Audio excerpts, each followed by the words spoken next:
Hello people, in this tutorial I'm going to tell you how to create the gradients for the backgrounds of your screens.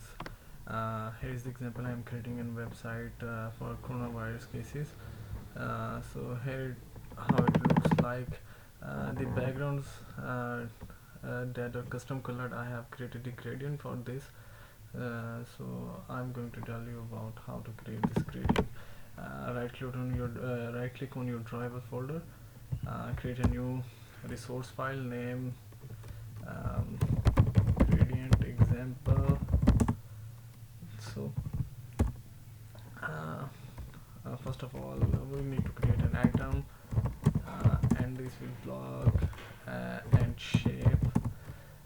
Next, gradient.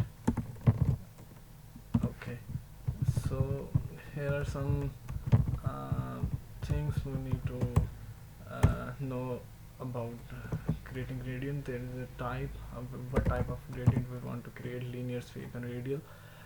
This defines the color scheme that would be applied by the machine itself, whether it is a linear or any other angle.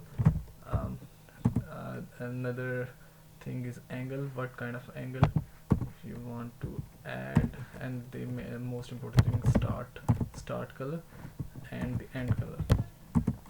You need to create add the start color and end color.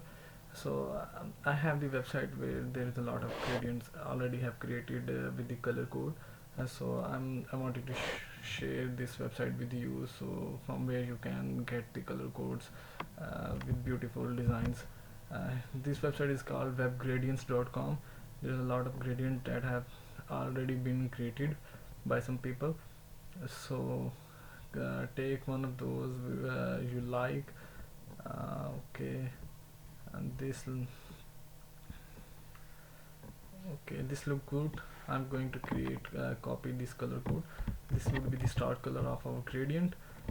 Add this, and the next one would be the end color of our gradient. So look how it looks. The background screen would be very enhanced now. Angle can change. You can change the angle by 45 degree, and now it shifts. This all works according to real maths. No need no big science in there. I hope you like this video. Please like and subscribe my channel. Thank you so much.